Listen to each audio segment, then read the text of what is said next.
യേശുക്രിസ്തുവിൻ്റെ നാമത്തിൽ എല്ലാ വിശുദ്ധന്മാർക്കും സ്നേഹവന്ദനം. കർത്താവിൻ്റെ വലിയ കൃപയാൽ കർത്താവ് ഒരു ദിവസം കൂടി നമുക്ക് ദാനമായി നൽകി. ആ കർത്താവിനെ നമുക്ക് അറിയുവാനും സ്നേഹിക്കുവാനും ആ കർത്താവിൻ്റെ കൂട്ടായ്മയിലായിരിക്കുവാനും കർത്താവ് അവസരം ഒരുക്കുന്നതോർത്ത് കർത്താവിനെ സ്തുതിക്കുന്നു. ഞാൻ ഇന്ന് നിങ്ങളോട് പറയാൻ ആഗ്രഹിക്കുന്നത് ഇസ്രയേലിനോടുള്ള ബന്ധത്തിൽ മിസ്രൈമിൻ്റെ അടിമത്തിൽ നിന്ന് വിടിവെച്ച് കനാൻ ദേശത്തിലേക്ക് നടത്തുമ്പോൾ ദൈവം അവരോട് പറയുന്ന നിങ്ങൾ സൂക്ഷിക്കണം എന്ന് പറയുന്ന ഒരു മുന്നറിയിപ്പിനെ കുറിച്ചൊരു ചെറിയ വിവരണം പറയാമെന്ന് ആഗ്രഹിക്കുക. നമ്മുടെ ജീവിതത്തിലും നമുക്ക് പാപത്തിൻ്റെ അടിമത്തിൽ നിന്നും വീണ്ടെടുക്കപ്പെട്ട നാം ഈ മരുഭൂമി യാത്രയിൽ നമ്മൾ സൂക്ഷിക്കേണ്ട അനേക കാര്യങ്ങൾ കഴിഞ്ഞ ദിവസങ്ങളിലൊക്കെ നമ്മൾ ചിന്തിക്കുകയുണ്ടായി. അപ്പോൾ ഇസ്രായേലിനോടുള്ള ബന്ധത്തിൽ പറഞ്ഞിരിക്കുന്ന ഈ കാര്യങ്ങളും നമ്മുടെ ജീവിതത്തോടുള്ള ബന്ധത്തിൽ വളരെ അനിവാര്യമായ കാര്യങ്ങളായതുകൊണ്ട്, കാരണം അവർക്ക് സംഭവിച്ചതെല്ലാം നമുക്കൊരു മുന്നറിയിപ്പായിട്ട് അതൊരു പിന്നെ നമ്മൾ അതിനെ മനസ്സിലാക്കി നമ്മൾ ജീവിക്കേണ്ടതിൻ്റെ അതിൻ്റെ ആ ശ്രേഷ്ഠതയെക്കുറിച്ച് എടുത്തു പറയുന്ന കാര്യമാണല്ലോ. അപ്പോൾ കാരണം അവരുടെ ജീവിതത്തിൽ സംഭവിച്ച ആ കാര്യങ്ങളെക്കുറിച്ച് കൊരിന്ത്യർ ലേഖനത്തിൽ എടുത്തു പറയുമ്പോഴത്തേക്കും 1 കൊരിന്ത്യർ 10-ാം അധ്യായത്തിൽ പൗലോസ് പറയുന്നത് അതിൻ്റെ 10:6 ഇത് നമുക്ക് ദൃഷ്ടാന്തമായി ഭവിച്ചു.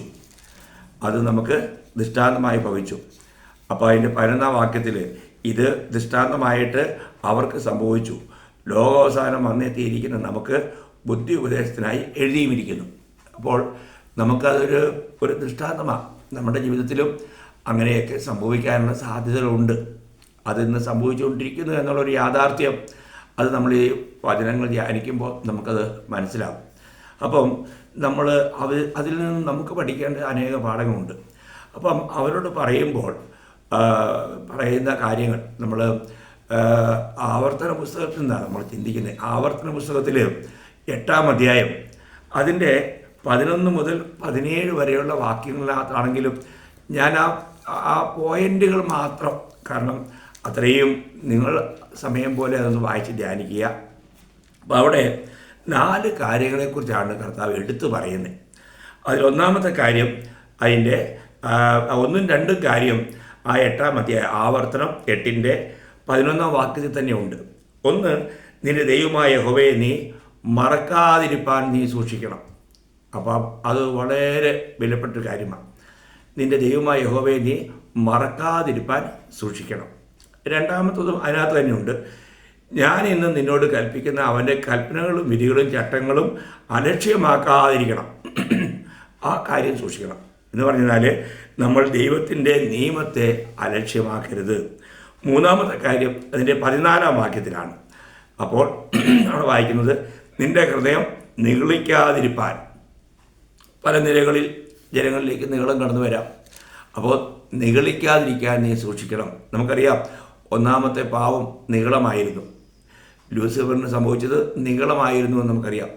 ദൈവം ഏറ്റവും വെറുക്കുന്ന ഒരു കാര്യമാണ് നിഗളം. കാരണം ദൈവം നിഗളികളോട് എതിർത്ത് നിൽക്കുന്നു, താഴ്മയുള്ളവർക്കോ അവൻ കൃപ നൽകുന്നു. അപ്പം നമ്മുടെ ജീവിതത്തിൽ നിഗളം വരാതിരിക്കാൻ സൂക്ഷിക്കണം. ഇനി അതിൻ്റെ 17-ാം വാക്യത്തിലാണ് അവിടെ വായിക്കുന്നത് എന്താണ്, ദൈവമായ യഹോവയെ മറന്ന് എൻ്റെ ശക്തിയും എൻ്റെ കൈയുടെ ബലവും ഈ സമ്പത്തുണ്ടാക്കിയെന്ന് നിൻ്റെ ഹൃദയത്തിൽ പറയാതിരിപ്പാൻ സൂക്ഷിക്കണം. ഇവിടെയെല്ലാം സൂക്ഷിക്കേണ്ട കാര്യങ്ങൾ എന്ന് പറഞ്ഞാൽ ഇതൊക്കെ എൻ്റെ സ്വന്തം ശക്തിയാലാണ് ഞാനെല്ലാം നേടിയത് എന്ന് പറയാതിരിക്കാൻ സൂക്ഷിക്കണം. ഇങ്ങനെ 4 കാര്യങ്ങളെക്കുറിച്ചൊരു മുന്നറിയിപ്പ് അവർക്ക് കൊടുത്തിരുന്നു. എന്നാൽ നമുക്കറിയാം, അവരിതെല്ലാം മറന്ന് ജീവിച്ച ഒരു കാലഘട്ടമുണ്ടായി. ദൈവത്തെ മറന്ന് ജീവിച്ചു, തനിക്ക് തോന്നിയ പോലെ ജീവിച്ചു. അപ്പോൾ ദൈവത്തിൻ്റെ മുന്നറിയിപ്പുകളെ നമ്മൾ എത്രമാത്രം സൂക്ഷിക്കണം. അന്നും ഇന്നും നമ്മൾ ദൈവത്തിൻ്റെ എത്രമാത്രം അനുഗ്രഹങ്ങളാണ് പ്രാപിക്കുന്നത്. അപ്പോൾ അതിൽ ഒന്നാമത്തെ പോയിൻ്റ് മാത്രമേ ഇന്ന് ഞാൻ പറയുന്നുള്ളൂ. ബാക്കി 2, 3, 4 പോയിന്റുകൾ നാളെ പറയാമെന്ന് കർത്താവിൽ ആശിക്കുകയാണ്. അപ്പോൾ ഇവിടെ ഒന്നാമത്തെ കാര്യം എന്താണ്? നമ്മൾ നമ്മുടെ കർത്താവിനെ അല്ലെങ്കിൽ ദൈവത്തെ മറക്കാതിരിക്കാൻ സൂക്ഷിക്കണം. ഇന്ന് അനേകരും അറിഞ്ഞോ അറിയാതെയോ അവർ ദൈവത്തെ മനസ്സോടെ മറന്നു കളയുന്നു എന്നുള്ളതാണ് യാഥാർത്ഥ്യം. എന്നാൽ എന്തുകൊണ്ട് ദൈവത്തെ മറക്കാൻ പാടില്ല എന്ന് ചോദിച്ചാൽ, നമ്മൾ ഓരോ ദിവസവും ദൈവത്തിൽ നിന്ന് എത്രമാത്രം ഉപകാരങ്ങളാണ് പ്രാപിക്കുന്നത്. ദൈവത്തിൽ നിന്നും ഉപകാരം പ്രാപിക്കാത്ത ഏതെങ്കിലും ഒരു ദിവസമുണ്ടോ? അപ്പോൾ എല്ലാ ദിവസവും നമ്മൾ എണ്ണമറ്റ ഉപകാരങ്ങൾ ദൈവത്തിൽ നിന്നും പ്രാപിക്കുന്നു എന്നുള്ളതാണ്. അപ്പോൾ ദൈവത്തിൻ്റെ വചനം നമ്മളോട് പറയുന്നത് 103-ാം സങ്കീർത്തനം അതിൻ്റെ 1 മുതൽ 5 വരെയുള്ള വാക്യങ്ങൾ വായിക്കുമ്പോൾ, എൻ മനമേ യഹോവയെ വാഴ്ത്തുക, എൻ്റെ സർവാന്തരംഗവുമേ അവൻ്റെ വിശുദ്ധ നാമത്തെ വാഴ്ത്തുക, എൻ മനമേ യഹോവയെ വാഴ്ത്തുക, അവൻ്റെ ഉപകാരങ്ങളൊന്നും മറക്കരുത്. നോക്കണം, അവൻ്റെ ഉപകാരങ്ങൾ ഒന്നും മറക്കരുത്. അത് ദൈവത്തിൻ്റെ നമ്മളോടുള്ള ഒരു മുന്നറിയിപ്പാണ്. എന്നാൽ നമ്മളൊന്ന് ചിന്തിക്കുക, നമ്മുടെ ജീവിതത്തിൽ ദൈവം ചെയ്ത എത്ര ഉപകാരങ്ങൾ നമ്മൾ ഓർക്കുകയും അതിന് നന്ദി പറയുകയും ചെയ്യാറുണ്ട്. എന്നിട്ട് അടുത്തത് നോക്കണേ, എന്നിട്ട് പറയുകയാണ്, അവൻ നിൻ്റെ അകൃത്യമൊക്കെയും മോചിക്കുന്നു. നമ്മൾ ചിന്തിക്കുക, നമ്മൾ എത്രയോ ദൈവത്തിൻ്റെ നിയമങ്ങൾ, ദൈവത്തിൻ്റെതായിരിക്കുന്ന ഹിതം എല്ലാം വിട്ട് ജീവിക്കാറുണ്ട്. രക്ഷിക്കപ്പെട്ടെന്ന് പറയുന്ന ഒരു ദൈവവൈദ്യർ തന്നെ ഏതെല്ലാം കാര്യത്തിൽ തെറ്റിപ്പോകുന്നുണ്ട്. എന്നാൽ ദൈവം എന്ത് ചെയ്യുക? ദൈവം നമ്മുടെ അകൃത്യങ്ങളെല്ലാം മോചിക്കുക. അവിടുന്ന് നമ്മളോട് ക്ഷമിച്ചുകൊണ്ടിരിക്കുന്നു. അതിൻ്റെ അർത്ഥം നമുക്ക് എങ്ങനെയും ജീവിക്കാമെന്നല്ല. ദൈവത്തിൻ്റെ പരിശുദ്ധാത്മാവ് നമ്മളെ ഉണർത്തുന്ന കാര്യങ്ങൾ നമ്മൾ ഏറ്റുപറഞ്ഞ് ഉപേക്ഷിക്കാൻ തയ്യാറാകണം. ഓരോ ദിവസവും നമുക്ക് മാനസാന്തരാനുഭവം ഉണ്ടായിരിക്കണം. നമ്മുടെ തെറ്റുകളെ, കുറവുകളെ നമ്മൾ കർത്താവിനോട് ഏറ്റു പറയണം. അങ്ങനെയെങ്കിൽ നമ്മളോട് ദൈവം അത് ക്ഷമിക്കും. ഇന്ന് ഏറ്റു പറയാത്ത എത്രയോ പാവങ്ങളും വഹിച്ചുകൊണ്ടാണ് അനേകരും ജീവിക്കുന്നത്. അതുകൊണ്ട് തന്നെ അവരിൽ ആ രക്ഷയുടെ സന്തോഷമില്ല. നമ്മൾ ചിന്തിക്കണം, നമ്മൾ രക്ഷിക്കപ്പെട്ട് നമ്മൾ രക്ഷ നഷ്ടമാകുകയല്ല, എന്നാൽ രക്ഷയുടെ സന്തോഷം നഷ്ടമാകും എന്ന് നമ്മൾ ഇതിനു മുൻപ് ചിന്തിച്ചും പഠിച്ചിട്ടുമുണ്ട്. അപ്പോൾ ഇവിടെ വായിക്കുകയാണ്, അവൻ നിൻ്റെ അകൃത്യമൊക്കെയും മോചിക്കുന്നു, നിൻ്റെ സകല രോഗങ്ങളെയും സൗഖ്യമാക്കുന്നു. നമ്മൾ ചിന്തിക്കണം, നമുക്ക് ഏതെല്ലാം നിലയിലുള്ള രോഗങ്ങൾ നമ്മളെ അഭിമുഖീകരിക്കുന്നുണ്ടെന്നറിയാമോ? നമ്മളത് അറിയുന്നില്ല. എന്നാൽ ദൈവം അതിൽ നിന്നെല്ലാം നമ്മളെ രക്ഷിച്ച് കൊണ്ടുപോവുകയാണ്. നമ്മളിൽ അനേക രോഗങ്ങൾ ഇപ്പോഴും ഉണ്ട്. എന്നാൽ അതൊന്നും നമ്മളെ രോഗിയാക്കി കിടപ്പിലാക്കാതെ നമ്മളെ സൂക്ഷിക്കുന്നത് നമ്മുടെ കർത്താവാണ്. അതിനെക്കുറിച്ച് അനേകരും ബോധവാന്മാരല്ല. എന്നിട്ട് പറയാണ്, അവൻ നിൻ്റെ ജീവനെ നാശത്തിൽ നിന്നും വീണ്ടെടുക്കുന്നു. നോക്കുക, ശരിയല്ലേ? നമ്മുടെ ദൈവം നാശത്തിൽ നിന്നും വീണ്ടെടുത്തില്ലേ? നമ്മൾക്ക് ആർക്കെങ്കിലും നമുക്കറിയാം, നമ്മുടെ 89-ാം സങ്കീർത്തനം അതിൻ്റെ 48-ാം വാക്യത്തിൽ അതിൻ്റെ വായിക്കുന്നത്, ജീവിച്ചിരുന്ന് മരണം കാണാതിരിക്കുന്ന മനുഷ്യനാർ, തൻ്റെ പ്രാണനെ പാതാളത്തിൻ്റെ കയ്യിൽ നിന്നും വിടുവിക്കുന്നവനും ആരുള്ളൂ. അവിടെ ഒരു സേലാ ശബ്ദം കൂടെ ഉണ്ട്. നിന്ന് ചിന്തിക്കേണ്ട കാര്യമാണ്. പ്രിയമുള്ളവരെ, നമ്മളൊരിക്കലും നിനയാത്ത നാഴികയിൽ മരണം കടന്നു വരും. എന്നാൽ ജീവിച്ചിരിക്കുന്നവരാരും മരണത്തെക്കുറിച്ച് ചിന്തിക്കാറില്ല. ആ മരണത്തിന് വേണ്ടി ഒരുങ്ങാറില്ല. എന്തുകൊണ്ട് മരണത്തിന് വേണ്ടി ഒരുങ്ങണം? സന്തോഷത്തോടെ അതിനെ അഭിമുഖീകരിക്കുവാനായിട്ട്. ഏത് സമയവും മരണം കടന്നു വരാം ആർക്കും. അപ്പോൾ നമ്മളൊരു കാര്യം, ഈ ലോകത്തിൽ ജീവിച്ചിരിക്കുന്ന ഓരോരുത്തരും 70 ഏറിയാൽ 80 എന്നാണ്. അപ്പോൾ നമുക്ക് ഏത് സമയത്തും അത് അങ്ങനെ അവിടം വരെ പോകണോ? ഇല്ല. നമ്മൾ ഓരോ ദിവസവും നമ്മൾ വാർത്തകളിൽ നമ്മൾ വായിക്കുന്നുണ്ട്, എത്രയോ കുഞ്ഞു കുട്ടികൾ മരിക്കുന്നു, എത്രയോ ചെറുപ്പക്കാർ, യുവാക്കളൊക്കെ മരിക്കുന്നു. മരണം ഏത് സമയത്തും സംഭവിക്കാം.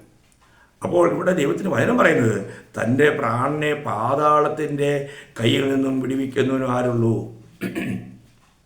എന്ന് വെച്ചാൽ, നിങ്ങൾ യഥാർത്ഥമായി രക്ഷിക്കപ്പെട്ട വ്യക്തിയാണോ? നിങ്ങൾ രക്ഷിക്കപ്പെട്ടോ എന്ന് നിങ്ങൾ ഉറപ്പ് വരുത്തണം. ദാവീദ് 86-ാം സങ്കീർത്തനത്തിൻ്റെ 13-ാം വാക്യത്തിൽ വായിക്കുന്നത്, 86-ന്റെ 13, എന്നോടുള്ള നിൻ്റെ ദയ വലിയതല്ലോ, നീ എൻ്റെ പ്രാണനെ അധമ പാതാളത്തിൽ നിന്നും രക്ഷിച്ചിരിക്കുന്നു. കണ്ടോ ആ രക്ഷയുടെ അനുഭവം? പ്രിയമുള്ളവരെ, ഇത് വളരെ വിലപ്പെട്ടതാണ്. നമുക്കിന്ന് ആ രക്ഷയുടെ അനുഭവം ഉണ്ടോ? അപ്പം രക്ഷിക്കപ്പെട്ട ഒരു ദൈവത്തിനെ സംബന്ധിച്ചിടത്തോളം അവൻ പ്രാപിച്ചത്, കാരണം നിത്യാഗ്നിയിൽ നിന്നും അവൻ വിടുതൽ പ്രാപിച്ചിരിക്കുക, നിത്യ ശിക്ഷാവിധിയിൽ നിന്നും വിടുതൽ പ്രാപിച്ചിരിക്കുക. അങ്ങനെയുള്ള ദൈവവേദിൽ എത്രമാത്രം ദൈവത്തെ സ്തുതിക്കാനും മഹത്വപ്പെടുത്താനും കടപ്പെട്ടവനാണ്. അങ്ങനെ രക്ഷിക്കപ്പെടുന്ന ഒരു വ്യക്തിക്ക് എപ്പോഴും ദൈവത്തോട് നന്ദിയുള്ളൊരു ഹൃദയം ഉണ്ടായിരിക്കും. അവിടെ 116-ാം സങ്കീർത്തനത്തിൽ നമ്മൾ വായിക്കുന്നത് അതിൻ്റെ 12 മുതൽ 14 വരെ, യഹോവയെ എനിക്ക് ചെയ്ത സകല ഉപകാരങ്ങൾക്കും ഞാൻ എന്ത് പകരം കൊടുക്കും? ഞാൻ രക്ഷയുടെ പാനപാത്രം എടുത്ത് യഹോവയുടെ നാമം വിളിച്ചപേക്ഷിക്കും. നോക്കുക, നമുക്ക് കർത്താവിൻ്റെ നാമം വിളിച്ചപേക്ഷിച്ച് അവിടത്തേക്ക് മഹത്വം കയറ്റാനില്ലാതെ നമുക്ക് എന്ത് കഴിയും പ്രിയമുള്ളവരെ? നമ്മൾ ചിന്തിക്കുക. കാരണം അതിൻ്റെ മുകളിൽ അതിൻ്റെ 8-ാം വാക്യത്തിൽ വായിക്കുന്നുണ്ട്, നീ എൻ്റെ പ്രാണനെ മരണത്തിൽ നിന്നും എൻ്റെ കണ്ണിനെ കണ്ണുനീരിൽ നിന്നും എൻ്റെ കാലിനെ വീഴ്ചയിൽ നിന്നും രക്ഷിച്ചിരിക്കുന്നു. കണ്ടോ, നമ്മൾ ഈ യഥാർത്ഥമായിരിക്കുന്ന വിടുതൽ ദൈവത്താൽ പ്രാപിച്ചതാണ്. ദൈവം നമ്മളെ സൂക്ഷിക്കുന്നുണ്ടല്ലേ? അപ്പോൾ നമ്മൾക്ക് വിവിധ നിലകളിൽ നമ്മുടെ നിത്യമായ നാശത്തിൽ നിന്നും കർത്താവ് നമ്മളെ രക്ഷിച്ചു. നിത്യമായ മരണത്തിൽ നിന്നും, മരണം എന്ന് പറഞ്ഞാൽ നിങ്ങൾക്കറിയാലോ, ദൈവത്തിൽ നിന്നുള്ള വേർപാടാണ്. ആ വേർപാടിൽ നിന്നൊക്കെ കർത്താവ് നമ്മൾ വീണ്ടെടുത്തില്ലേ? ഇന്ന് ദൈവവുമായിട്ട് നമുക്കൊരു കൂട്ടായ്മയില്ലേ? എത്ര വിലപ്പെട്ട കാര്യമാണ്. അതുകൊണ്ട് തന്നെ ഒരു ഭക്തൻ എത്രമാത്രം ദൈവത്തെ സ്തുതിക്കാൻ കടപ്പെട്ടവനാണ്. അവിടുന്ന് നമുക്ക് ചെയ്തിരിക്കുന്ന ഉപകാരങ്ങളൊക്കെ ആർക്ക് വർണ്ണിക്കാനായിട്ട് കഴിയും? നമ്മൾ 71-ാം സങ്കീർത്തനത്തിൽ 71-ാം സങ്കീർത്തനം അതിൻ്റെ 15-ാം വാക്യത്തിൽ വായിക്കുന്നത്, എൻ്റെ വായി ഇടപെടാതെ നിൻ്റെ നീതിയെയും രക്ഷയെയും വർണ്ണിക്കും, അവയുടെ സംഖ്യ എനിക്ക് അറിഞ്ഞുകൂടാ. അവയുടെ സംഖ്യ എനിക്ക് അറിഞ്ഞുകൂടാ എന്ന് പറഞ്ഞാൽ ദൈവം ചെയ്തിരിക്കുന്ന ഉപകാരങ്ങൾ എത്രയുണ്ടെന്നുള്ളതിന് സംഖ്യയില്ലെന്നാണ്. അതേ കാര്യം തന്നെ ദാവീദ് 40-ാം സങ്കീർത്തനം അതിൻ്റെ 5-ാം വാക്യത്തിൽ വായിക്കുന്നത്, എൻ്റെ ദൈവമായ യഹോവേ, നീ ചെയ്ത അത്ഭുത പ്രവൃത്തികളും ഞങ്ങൾക്ക് വേണ്ടിയുള്ള നിൻ്റെ വിചാരങ്ങളും വളരെയാകുന്നു. നിന്നോട് സദൃശൻ ആരുമില്ല. ഞാൻ അവയെ വിവരിച്ച് പ്രസ്താവിക്കുമായിരുന്നു, എന്നാൽ അവ എണ്ണിക്കൂടാതെ വണ്ണം അധികമാകുന്നു. എണ്ണി തീർക്കാൻ പോലും പറ്റത്തില്ല. നമ്മൾ ചിന്തിക്കാതെ മക്കളെ, നമ്മുടെ ജീവിതത്തിൽ യഥാർത്ഥത്തിൽ ഓരോ ദിവസവും നമ്മൾ ദൈവത്തിൽ നിന്നും പ്രാപിക്കുന്ന നന്മകൾ നമുക്കൊന്ന് എണ്ണി തീർക്കാൻ പറ്റുമോ? രാവിലെ രാത്രിയിൽ നമ്മൾ കിടന്നുറങ്ങിയപ്പോൾ, അല്ലേ, ഇന്ന് രാത്രിയിൽ കിടന്നുറങ്ങുമ്പോൾ പോലും അനേകരും ദുഷ്ടവിചാരങ്ങളും ലോകചിന്തകളും അവരെ ഭരിക്കുന്നത്. എന്നാൽ യഥാർത്ഥ രക്ഷിക്കപ്പെട്ട ഒരു ദൈവത്തിൽ ഭരിക്കേണ്ടത് എന്തുവാ? ദൈവികമായ ചിന്തകളാണ്, ആത്മീയമായ ചിന്തകളാണ്. ഞാൻ സാധാരണ എപ്പോഴും കൂട്ടായ്മയിൽ പറയാറുണ്ട്, നിങ്ങൾ കിടന്നുറങ്ങാൻ പോകുന്നതിന് മുൻപായി ദൈവത്തിൻ്റെ വചനം വായിച്ച് അത് ധ്യാനിച്ച് ആ ധ്യാനത്തിൽ നിങ്ങൾ പോയി കിടന്നുറങ്ങും. നിങ്ങൾ ചിന്തിക്കണം, രാവിലെ എഴുന്നേൽക്കുമ്പോൾ നിങ്ങൾക്കൊരു പ്രത്യേകമായ ഒരു സന്തോഷം അനുഭവിക്കാനായിട്ട് കഴിയും. കാരണം രാത്രിയിലും ദൈവത്തിൻ്റെ പരിശുദ്ധാത്മാവിൻ്റെ കൃത്യതയോടുകൂടി ഒരു ഇടപെടലുണ്ടാവും. വളരെ നമ്മൾ 63-ാം സങ്കീർത്തനം വായിക്കുമ്പോൾ അതിൻ്റെ 63-ാം സങ്കീർത്തനം അതിൻ്റെ 5-6 വാക്യം, എൻ്റെ കിടക്കയിൽ നിന്നെ ഓർക്കുകയും ഞാൻ രാത്രിയാമങ്ങളിൽ നിന്നെ ധ്യാനിക്കുകയും ചെയ്യുമ്പോൾ എൻ്റെ പ്രാണന് മജ്ഞയും മേധസ്സും കൊണ്ട് എന്നപോലെ തൃപ്തി വരുന്നു. എൻ്റെ വായി സന്തോഷമുള്ള അതരങ്ങളാൽ നിന്നെ സ്തുതിക്കുന്നു. കണ്ടോ, രാവിലെ എഴുന്നേറ്റ് വരുമ്പോൾ ഞാൻ വീണ്ടും വിശുദ്ധന്മാരെ ഓർപ്പിക്കാറുള്ളൊരു കാര്യം, നമ്മൾ രാവിലെ എഴുന്നേറ്റ് വരുമ്പോൾ ആ നന്ദിയുള്ള ഹൃദയത്തോടെ നമ്മളെ കർത്താവിനെ നോക്കി ഒന്ന് സ്മൈൽ ചെയ്യണം, ഒന്ന് ചിരിക്കണം. എൻ്റെ കർത്താവേ, ഈ രാത്രിയിലും അവിടുന്ന് എന്നെ കാത്തു പരിപാലിച്ചു. ഞാൻ ഉറങ്ങിയപ്പോഴും അവിടുത്തെ ആ കരുതൽ എനിക്ക് വേണ്ടി ഉണ്ടായിരുന്നു. ഞാൻ നന്ദി പറയുന്നു. എന്തു വലിയ കാര്യമറിയോ? കർത്താവ് നമ്മൾ രാവിലെ എഴുന്നേൽക്കുമ്പോൾ തന്നെ ആ കർത്താവിൻ്റെ മുഖത്തേക്ക് നോക്കുന്നുണ്ടോ? കർത്താവിനെ നമ്മളെപ്പോഴും നമ്മുടെ മുമ്പിൽ വയ്ക്കണം. ആ കർത്താവുമായിട്ട് നമുക്ക് ആഴമായൊരു ബന്ധമുണ്ടായിരിക്കണം. എത്ര വിലപ്പെട്ട കാര്യമാണ്. ദൈവം ചെയ്ത ഉപകാരങ്ങൾ രാത്രിയിൽ എത്രയോ പേർക്ക് ഉറങ്ങാൻ കഴിയുന്നില്ല. എത്രയോ പേർ തിരിഞ്ഞും മറിഞ്ഞും കിടന്ന് സമയം കളയുന്നു. എന്നാൽ ഒരു സുഖകരമായ ഉറക്കം പോലും ദൈവം നമുക്ക് തരുന്നതാണ്. അതുപോലും പലരും മനസ്സിലാക്കുന്നില്ല. ദൈവമല്ലേ നമ്മളെ രാവിലെ ഉണർത്തുന്നത്. ദൈവം നമ്മളെ ഉണർത്തിയില്ല എങ്കിൽ നമ്മൾ ഉണരുകയില്ല. നമ്മൾ ചിന്തിക്കണം. അപ്പോൾ അങ്ങനെയാണെങ്കിൽ ആ രാവിലെ തന്നെ നമ്മൾ എന്ത് ചെയ്യണം? ദൈവത്തെ സ്തുതിക്കുവാൻ കടപ്പെട്ടവരാ. ദൈവത്തിൽ നിന്നും ഉപകാരം പ്രാപിക്കുന്നവർക്ക് ദൈവത്തെ സ്തുതിക്കാതിരിക്കാൻ കഴിയില്ല. നമുക്കറിയാം ദാവീദ് ഒരിക്കൽ ദൈവത്തിൻ്റെ സന്നിധിയിൽ ചെന്ന് ഈ ഉപകാരങ്ങളൊക്കെ പ്രാപിച്ച ദാവീദ് പറയുന്നൊരു കാര്യം 1 ദിനവൃത്താന്തം അതിൻ്റെ 17-ാം അധ്യായത്തിൻ്റെ 16-ാം വാക്യം.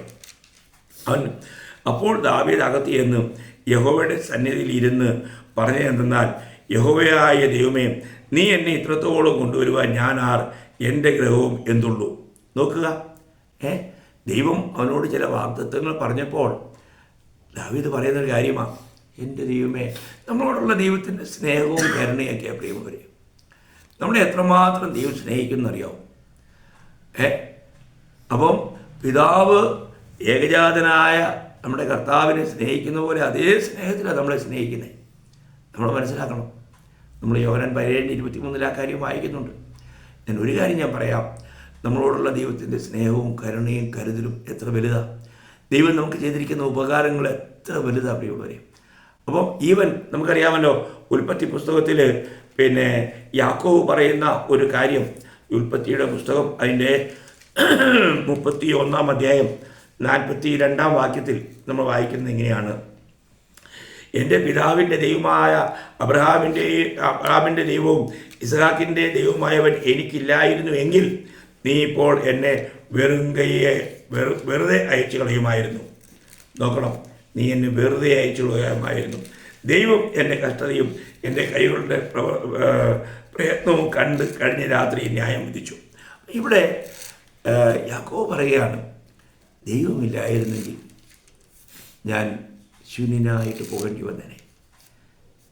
എന്നാൽ നന്ദിയുള്ള ഹൃദയത്തോടെ അതിൻ്റെ 32:10 വായിക്കുമ്പോൾ അവിടെ യാക്കോബ് പറയുന്നത് എന്തുവാ?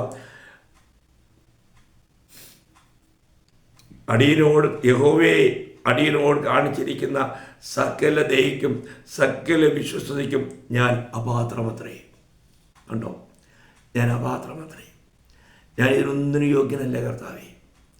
നമ്മൾ ചിന്തിക്കണം പ്രിയമുള്ളവരെ, വലിയവനായ ദൈവത്തിന് നമ്മളോട് കരുണ തോന്നി, നമ്മളെ രക്ഷിച്ചു. നമ്മൾ വീണ്ടെടുക്കപ്പെട്ട നമ്മൾ ദൈവമക്കൾ എന്നുള്ള ആ ഒരൊറ്റ പദവി പോരെ പ്രിയമുള്ളവരെ. ആ ഒരൊറ്റ പദവിക്ക് നമ്മുടെ ജീവിതകാലം മുഴുവനും നമ്മൾ എത്രയെല്ലാം പരിശ്രമിച്ചാലും നമുക്ക് ലഭിക്കുമോ? ഒരിക്കലുമില്ല. ഇന്ന് അബ്ബാ പിതാവേ എന്ന് വിളിച്ചുകൊണ്ട് ദൈവത്തിൻ്റെ കൃപാസനത്തിന് അടുത്ത് വരുവാൻ ദൈവം നമുക്ക് അവസരം നൽകിയില്ലേ? അതിനുള്ള അനുഗ്രഹമല്ലേ ദൈവം നമുക്ക് നൽകിയേ? അപ്പോൾ ഇവിടെ നമുക്ക് നമ്മുടെ ജീവിതത്തിൽ നമ്മൾ എപ്പോഴാണ് ദൈവത്തെ ഓർക്കേണ്ടത്? ശലോമോൻ സഭാപ്രസംഗിയിൽ പറയുന്ന ഒരു വാക്യം പറയുന്നത്, സഭാപ്രസംഗി അതിൻ്റെ 12-ാം അധ്യായം അതിൻ്റെ 1-ാം വാക്യം, നിൻ്റെ യൗവനകാലത്ത് നിൻ്റെ സൃഷ്ടാവിനെ ഓർത്തുകൊള്ളുക. നിൻ്റെ യൗവനകാലത്ത്. ഇന്നത്തെ യുവാക്കന്മാരോട് ഇതൊന്നും പറഞ്ഞാൽ അവർക്കതൊന്നും വേണ്ട. അവർക്ക് ആകെപ്പാടെ വേണ്ടത് ഒരു മൊബൈലാണ്. ബസ്, വേറെ ഒന്നുമല്ല അവർക്ക് വേണ്ടത്. ഈ മൊബൈലിൽ കളിച്ചുകൊണ്ടിരിക്കുക, അല്ലെങ്കിൽ കമ്പ്യൂട്ടറിൽ കളിച്ചുകൊണ്ടിരിക്കുക. വളരെ ദുഃഖകരമായ കാര്യമാണ്. അവരുടെ ജീവിതം അവർ നഷ്ടപ്പെടുത്തുകയാണ്. എൻ്റെ കൂട്ടത്തിൽ ജോലി സമയത്ത് ഒരു മേജറുണ്ടായിരുന്നു. അദ്ദേഹം രാവിലെ വന്നു കഴിഞ്ഞാൽ കമ്പ്യൂട്ടർ തുറന്നു വെച്ചുകൊണ്ട് ആ ഒരു കുറുക്കനൊരു മുന്തിരിയായിക്കൊണ്ട് ചാടുന്ന ഒരു കളിയുണ്ട്. എനിക്ക് അതിൻ്റെ വിശദമായിട്ടുള്ള കാര്യങ്ങൾ അറിയത്തില്ല. പക്ഷേ അദ്ദേഹം അതും കണ്ടുകൊണ്ടിരിക്കും. തൻ്റെ ഡ്യൂട്ടി ഒന്നും ചെയ്യല. അവസാനം തനിക്ക് വാണിംഗ് കൊടുത്തു, അവസാനം പിരിച്ചു കിട്ടും. നമ്മൾ ചിന്തിക്കണം, തനിക്ക് ആ കളി കണ്ടുകൊണ്ടിരുന്നാൽ മതി, വേറെ എങ്ങും അല്ല തൻ്റെ ശ്രദ്ധ. തൻ്റെ ഡ്യൂട്ടി ചെയ്യുവാനായിട്ടൊരു ഉത്സാഹമില്ല. എത്ര വഞ്ചിക്കുന്ന ലോകം. ദൈവമക്കളെങ്കിലും ഈ കാര്യത്തിൽ വിവേകവാന്മാരായിരിക്കണം. നമ്മൾ ദൈവത്തിൽ നിന്നും പ്രാപിച്ച ഉപകാരങ്ങൾക്ക് നമ്മൾ ദൈവത്തോട് നന്ദി ഉണ്ടായിരിക്കണം. അപ്പോൾ നമ്മൾ എന്ത് ചെയ്യണം? നമുക്ക് കർത്താവിനെ സ്തുതിക്കുവാനായിട്ട് ദുഷ്ടന്മാരെന്ത് ചെയ്യും? നമ്മൾ വിശുദ്ധന്മാർ രാവും പകലും ഒരുപോലെ കർത്താവിനെ സേവിക്കുമ്പോൾ ദുഷ്ടന്മാർ രാത്രിയാകാൻ നോക്കിയിരിക്കും. നമുക്കറിയാം, നമ്മൾ സങ്കീർത്തനങ്ങൾ വായിക്കുമ്പോൾ 11-ാം സങ്കീർത്തനം അതിൻ്റെ 2-ാം വാക്യത്തിൽ വായിക്കുന്നത്, ഇതാ ദുഷ്ടന്മാർ ഹൃദയ പരമാർത്ഥികളെ ഇരുട്ടത്ത് എയ്യേണ്ടതിന് വില്ല് കുലച്ച് അസ്ത്രഞാണിന്മേൽ. അവർ ഇരുട്ട് നോക്കിയിരിക്കുക. ഇച്ചിരി ഇരുട്ടി കഴിഞ്ഞാൽ പിന്നെ അവരുടെ വിളയാട്ടമാണ്. നോക്കുക, നമ്മളൊരു കാര്യം മനസ്സിലാക്കണം. ഈ ലോക ജീവിതത്തിൽ നമ്മൾ എത്രമാത്രം ദൈവവുമായിട്ട് വലിയ ബന്ധമുള്ളവരായിരിക്കണം. നമുക്ക് ദൈവവുമായിട്ടൊരു യഥാർത്ഥമായ ബന്ധമുണ്ടോ? രാത്രിയിൽ നമ്മൾ തെസ്സലോനിക്ക ലേഖനത്തിലും വായിക്കുന്നുണ്ട്. 1 തെസ്സലോനിക്കർ അതിൻ്റെ 5-ാം അധ്യായം 7-ാം വാക്യത്തിൽ, 1 തെസ്സലോനിക്കർ 5:7 അവിടെ വായിക്കുന്നത്, ഉറങ്ങുന്നവർ രാത്രി ഉറങ്ങുന്നു, മദ്യപിക്കുന്നവർ രാത്രിയിൽ മദ്യപിക്കുന്നു. അതൊക്കെ പണ്ടത്തെ കാര്യമാണ്. ഇന്ന് പട്ടാപ്പകലും മദ്യപിച്ചിട്ട് വലിയ അഭിമാനം കൊള്ളുന്നവരാണ്. പാവം അതിൻ്റെ അങ്ങ് ഉന്നത നിലവാരത്തിലെത്തിയിരിക്കുക. നമ്മൾ ചിന്തിക്കണം. ഇന്ന് ഒരിക്കലും നമ്മൾ ചിന്തിക്കാത്ത കാര്യങ്ങളല്ലേ ലോകത്ത് നടക്കുന്നേ. എന്നാൽ ഇതിൽ നിന്നെല്ലാം കർത്താവ് നമ്മളെ രക്ഷിച്ച് നമ്മളെ നടത്തുന്നെങ്കിൽ നമ്മൾ ദൈവത്തോട് എത്രമാത്രം നന്ദിയുള്ളവരായിരിക്കണം. അപ്പോൾ മറ്റൊരു കാര്യം, പെട്ടെന്ന് മനുഷ്യൻ മറക്കാനുള്ള വേറൊരു കാര്യം, ദൈവം അവരെ അനുഗ്രഹിക്കുമ്പോൾ അവർക്ക് ലഭിക്കുന്ന നന്മയിൽ അവർ ദൈവത്തെ മറന്ന് പോകാനായിട്ട് ഇടയുണ്ട്. നമ്മൾ ആവർത്തന പുസ്തകം തന്നെ 6-ാം അധ്യായം അതിൻ്റെ 11-12 വാക്യം വായിക്കുമ്പോൾ പിന്നെ വളരെ വലുതാണ്.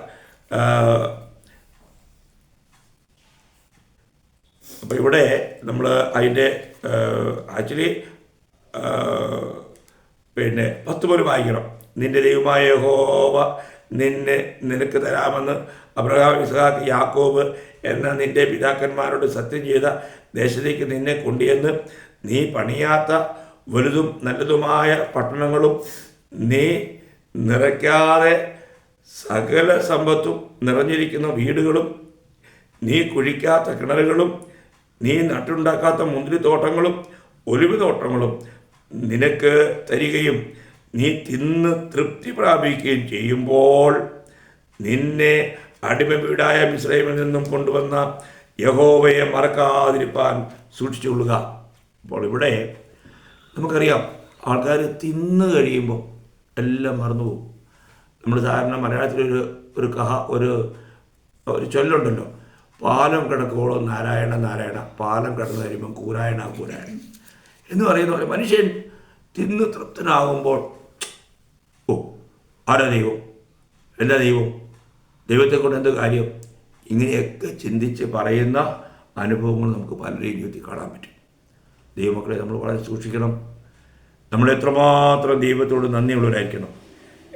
നമ്മൾ എന്തെങ്കിലും അനുഭവിക്കുന്നുവെങ്കിൽ പൗലോസ് ശ്ലീഹ പിന്നെ 1 കൊരിന്ത്യർ അതിൻ്റെ 4:7 നമ്മൾ വായിക്കുന്നത്, പിന്നെ ദൈവം തന്നിട്ടില്ലാതെ അവിടെ വായിക്കുന്നത്, നിന്നെ വിശേഷിപ്പിക്കുന്നത് ലഭിച്ചതല്ലാതെ നിനക്ക് എന്തുള്ളൂ, ലഭിച്ചതെങ്കിലോ ലഭിച്ചതല്ല എന്ന പോലെ പ്രശംസിക്കുന്നത് എന്ത്. അപ്പോൾ പ്രിയമുള്ളവരെ, നമ്മൾ ഈ ലോകത്തിൽ എന്തെങ്കിലും നമ്മൾ കൊണ്ടുവന്നോ? നമ്മൾ വെറും കൈയായി നമ്മൾ വന്നു. ഇവിടുന്ന് പോകുമ്പോഴും എന്തെങ്കിലും കൊണ്ടുപോകുമോ? ഇല്ല, വെറും കൈയായി മടങ്ങിപ്പോകും. അപ്പോൾ നമുക്ക് ഇന്ന് ഈ ലോകത്തിൽ ജീവിക്കുമ്പോൾ എന്തെങ്കിലും ഉണ്ടെങ്കിൽ അത് ദൈവം തന്നതല്ലാതെ മറ്റൊന്നുമില്ല. ഈ ഒരു വലിയ പരമാർത്ഥം നമ്മൾ മനസ്സിലാക്കി തന്നെ ദൈവത്തോട് എത്രമാത്രം നന്ദിയുള്ളവരായിരിക്കണം. ദൈവത്തോട് നമുക്ക് വലിയ കടപ്പാടില്ലേ പ്രിയമുള്ളവരെ? അപ്പോൾ ഇവിടെ നമ്മുടെ ജീവിതത്തിൽ ദൈവത്തെ മറക്കാതിരിപ്പാൻ നമ്മൾ സൂക്ഷിക്കണം. ഇന്ന് അനേകരും ദുഃഖങ്ങളും പ്രയാസങ്ങളൊക്കെ വരുമ്പോൾ ദൈവത്തെ അന്വേഷിക്കുന്നവരുണ്ട്. എന്നാൽ ദൈവം നമ്മളെക്കുറിച്ച് ആഗ്രഹിക്കുന്നത് നമ്മൾ ദൈവത്തെ മറക്കരുത്. നമ്മുടെ ദുഃഖവേളയിലെങ്കിലും, ഇന്ന് അനേകം ദുഃഖങ്ങളൊക്കെ വരുമ്പോൾ ദൈവത്തെ അന്വേഷിക്കും.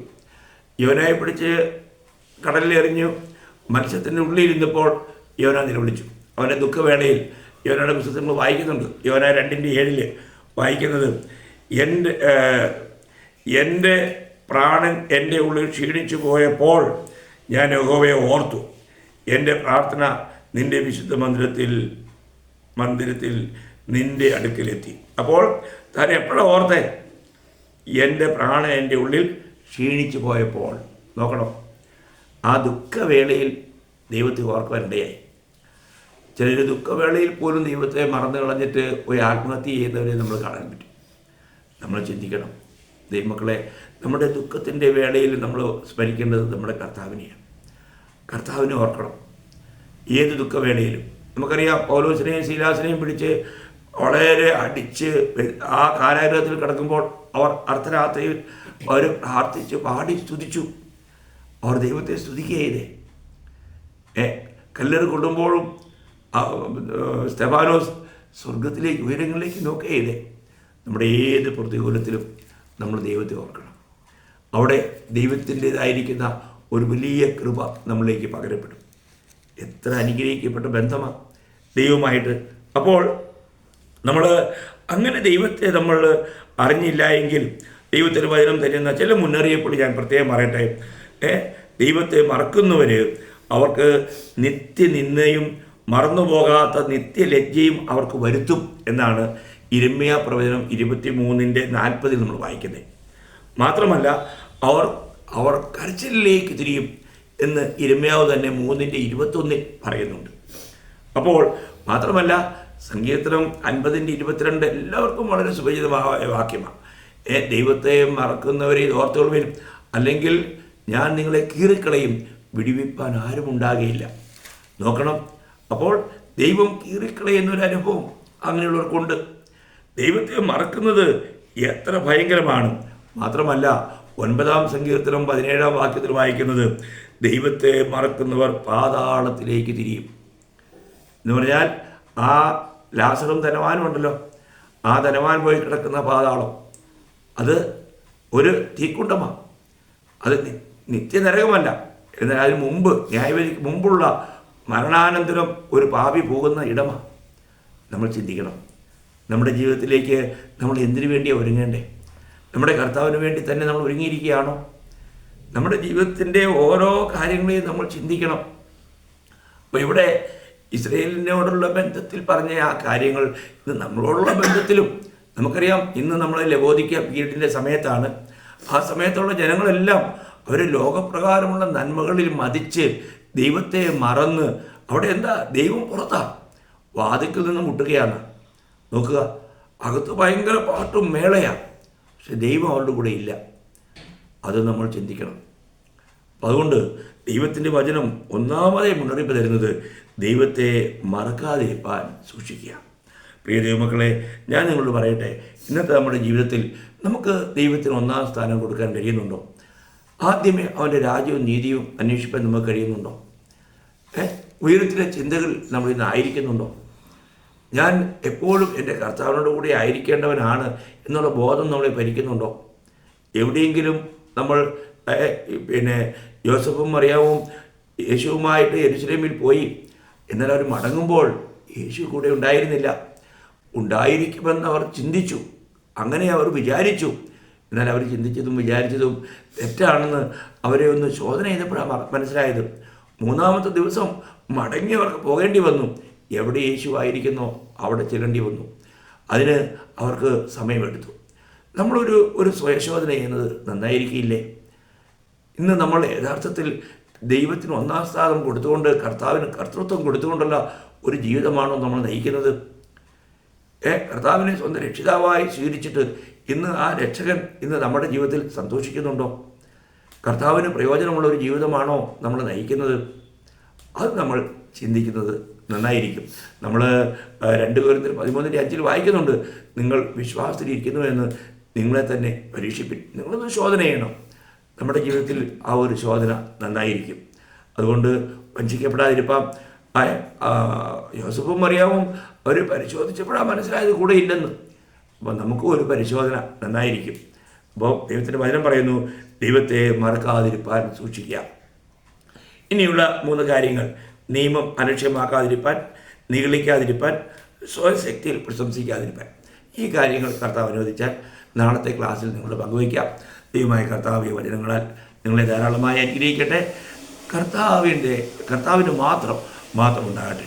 ആമേൻ.